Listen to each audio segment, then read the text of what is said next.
Les gars, tout est en train actuellement de se mettre en place pour qu'un mouvement majeur se produise d'ici quelques jours seulement. Alors, aujourd'hui au cours de cette vidéo, j'aimerais vous expliquer tout ce qui risque de se dérouler selon moi, pourquoi je pense qu'un mouvement important aura lieu à la fin de cette semaine, donc dans quelques jours seulement.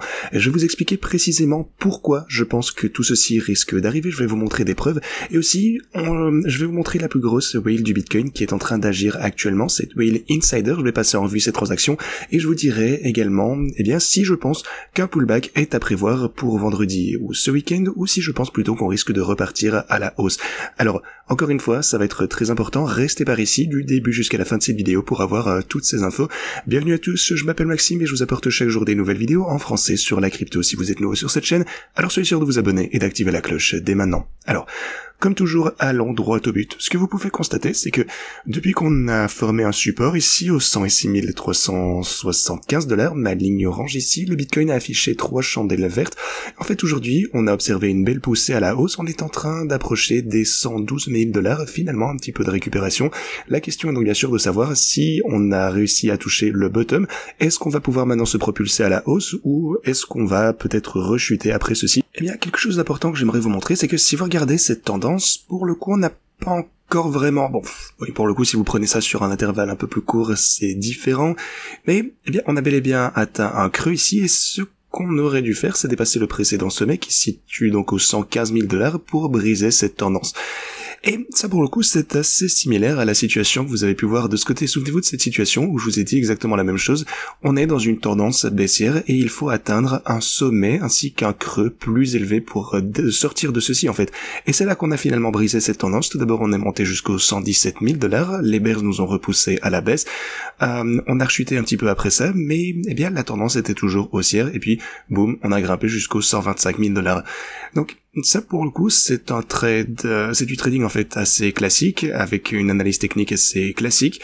Mais voilà, il faut d'abord atteindre un sommet ainsi qu'un creux plus haut, donc franchir les 115 000 $, ça va être un niveau clé. Bien sûr, le premier stop ici, ça va être les 112 000 à franchir en premier, donc je garde un œil attentif là-dessus. Mais voilà, encore une fois, je vous le répète, je pense toujours qu'on est dans un bull market. Alors oui, il faut bien sûr se préparer à de la volatilité. À un certain moment, on va assister à d'autres pullbacks. Oui, bon, ça, c'est inévitable. Est-ce que ça va se produire maintenant? Est-ce que ça va arriver dans une semaine, dans un mois, après être remonté ou pas? On sait de toute façon que ça risque de se produire, et même que le repli, en fait, qu'on a observé pour le moment, seulement 15% sur la semaine, bon, plus ou moins 17, et ben c'est pas si grave que ça quand on y pense. Mais pour le Bitcoin, le crash, pour ainsi dire, c'était ok, il s'agit simplement de volatilité normale, ce qui signifie qu'on a juste réalisé plus de gains grâce à notre stratégie de trading, donc ça ne me dérange pas du tout.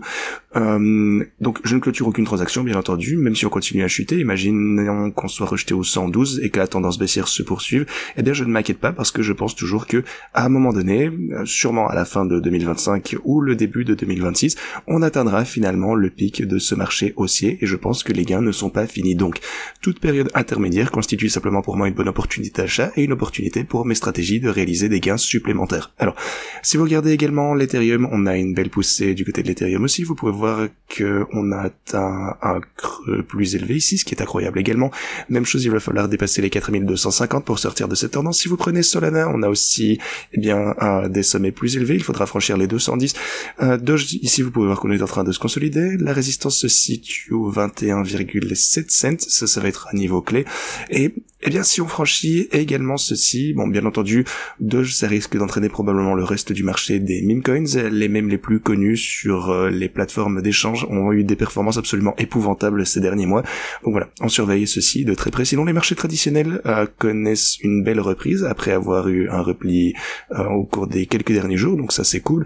L'or a l'air de vouloir continuer à chuter ici, peut-être que c'est le sommet local. Est-ce qu'on pourra voir la liquidité affluer vers le Bitcoin? Je pense que c'est ce qui va commencer à se passer. Donc tout semble, eh bien, s'annoncer pas mal pour le moment, même si, comme encore une fois, il faut se préparer à de la volatilité. Alors, avant que je vous parle de ce que je prévois, ainsi que cette énorme whale, l'insider qui trade une fois encore, ainsi que ce qui se passe dans les coulisses et les raisons pour lesquelles je pense qu'un mouvement important va se produire vendredi, eh bien j'ai quelques spéculations quant à la direction de ce mouvement, mais tout d'abord, j'aimerais vous montrer un petit peu mes stratégies de trading. Alors pour tous ceux qui ont rejoint après l'énorme pullback, eh bien vous êtes actuellement, eh bien sûrement avec des profits incroyables. Une fois encore, la volatilité nous permet de réaliser des gains croissants. La stratégie Bitcoin est en hausse de 358 000 $.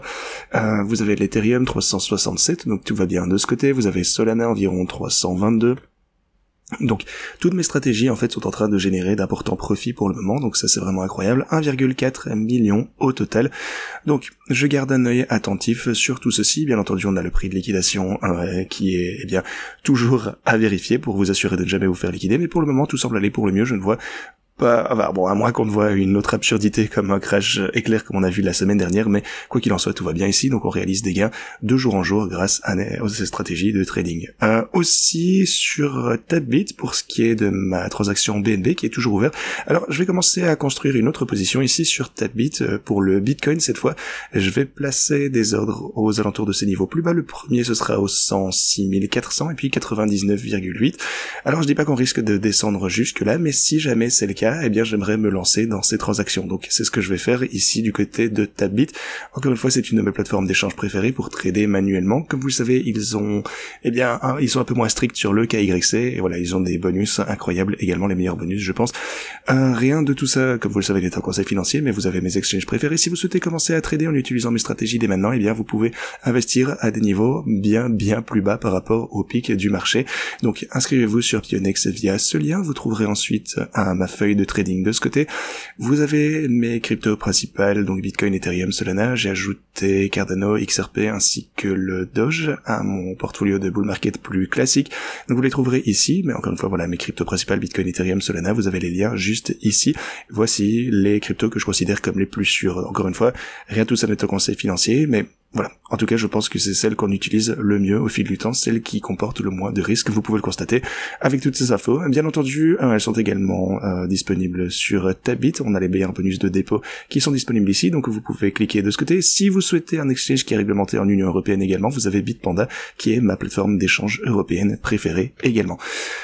Alors, ceci dit, laissez-moi continuer. Donc, cette whale, l'insider qui a shorté le marché, est de retour. Alors, pour le coup, Garrett n'a pas vraiment expliqué pourquoi il trade maintenant sur Hyperliquid. Il n'a rien publié à ce sujet, mais vous pouvez voir ce qu'il a entrepris dernièrement. Alors, il a ouvert une nouvelle position short de 78 millions de dollars pour shorter le Bitcoin. Donc, il pense peut-être que le Bitcoin va rechuter très prochainement, mais n'oubliez pas qu'il peut également couvrir une potentielle position longue. Alors on sait qu'il possède énormément de Bitcoin. Ici, il ne s'agit que d'une simple transaction et il ne peut pas gagner à chaque fois. On sait, bon, pour le coup, que c'est un insider. Par contre, ces transactions ont été extrêmement rentables et ces timings étaient étonnamment corrects pour les événements qui se sont passés, les annonces ainsi que toutes les news qui ont fait chuter le marché dernièrement. Mais voilà, encore une fois, ça mérite notre attention. Je continuerai à vous tenir informé à ce sujet. Mais à mon avis, c'est quand même pas une raison valable pour être en short. En fait, vous pouvez voir que sa position short actuellement est en perte.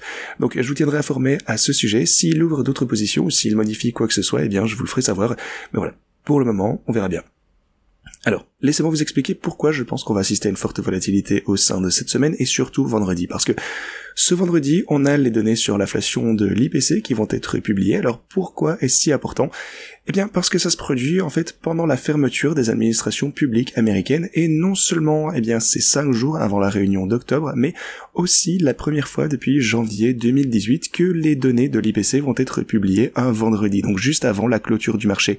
Aucune autre donnée ne sera publiée en dehors de celle de l'IPC, et ça intervient vraiment à un moment où, eh bien, il est totalement crucial de disposer de données fiables. Alors pourquoi est-ce important ? Parce que je pense que c'est 5 jours avant la réunion de la Fed et Donald Trump souhaite que la Fed baisse ses taux d'intérêt. Donc je pense que les données vont être positives et Trump le sait également.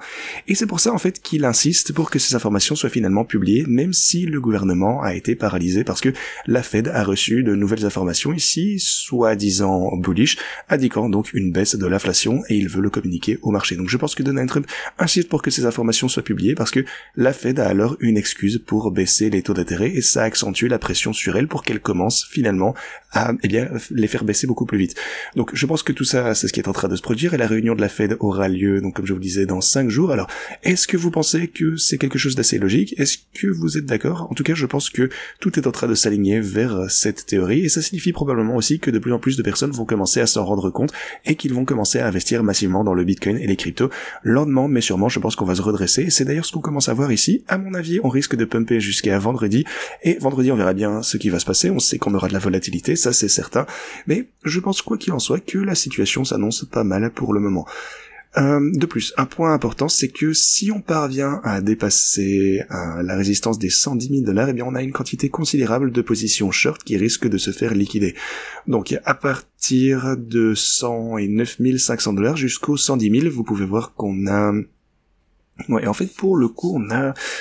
Oui, pour le coup, ouais, ça explique. En fait, en enregistrant, je ne me suis même pas rendu compte. Attendez, ouais, j'ai publié ceci. Ouais, on a publié ceci il y a un moment, mais en fait, on a pour le coup depuis lors déjà pumpé. Oui, en fait, c'est déjà fait pour le coup. Ça a été publié ici. Ouais, vous pouvez voir que le short squeeze est en fait en train de se produire actuellement. Donc les gens sont en train de se faire liquider. Ici sur l'intervalle horaire, vous pouvez voir que eh bien ça bouge à la hausse grâce aux positions short qui sont clôturées. Donc ouais, voilà, pour le coup, c'est ce que j'observais lorsque je faisais les recherches pour la vidéo d'aujourd'hui, mais pour le coup, ça s'est déjà déroulé, donc ouais, on va voir comment ça va se présenter avec les données plus récentes. On verra bien à la fin de cette journée si on peut conquérir d'autres niveaux plus tard dans la journée, mais voilà, vous pouvez voir qu'on a des positions short qui commencent également à se former ici, aux alentours des 112, 113, voilà, vous pouvez voir qu'on a bel et bien franchi les niveaux précédents, ce qui a, eh bien, totalement démoli les positions short qui étaient construites aux alentours de ce niveau. Alors, un autre point dont j'aimerais vous parler, bien entendu, c'est le fameux avertissement de Michael Saylor, dont je vous ai parlé d'ailleurs dans la vidéo d'hier. Mais, eh bien, ce qu'on avait supposé ensemble, c'est que, étant donné qu'on avait déjà vu un gros mouvement à la baisse, le truc c'est que, auparavant, il annonçait de la volatilité comme un cadeau à ceux qui y croient, aux alentours des sommets locaux. Donc, après ça, on a vu un pullback, mais maintenant, il a publié ceci pour le coup, après avoir vu le pullback. Donc voilà. Pour le coup, je ne pense pas que ce soit quelque chose, eh bien, qu'on est supposé prendre en considération. Encore une fois, on a déjà eu la grosse rechute de toute façon, donc voilà, gardez ça à l'esprit. Peut-être que ce sont juste des coïncidences. Une fois encore, Michael Saylor continue de toute façon de dire que le Bitcoin est le meilleur actif du monde et la volatilité, s'il en est, eh bien, est juste faite pour acheter durant le dip. Quoi qu'il en soit, eh bien c'est ce que je fais automatiquement, d'ailleurs c'est ce que mes bots de trading font également, donc tout, je pense, risque de bien se passer dans les mois à venir. Quoi qu'il en soit, merci d'avoir regardé, et moi je vous dis à la prochaine.